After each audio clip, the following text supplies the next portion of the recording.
You ask Tiger to solve. This deals with linear equations with one unknown.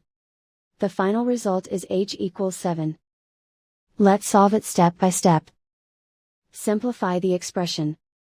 Simplify the arithmetic. Multiply the coefficients. Simplify the fraction. Swap sides. Isolate the h. Divide both sides by 15.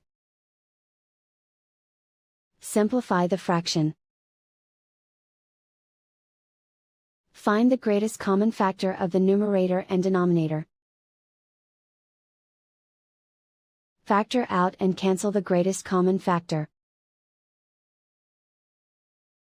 And so the final result is h equals 7.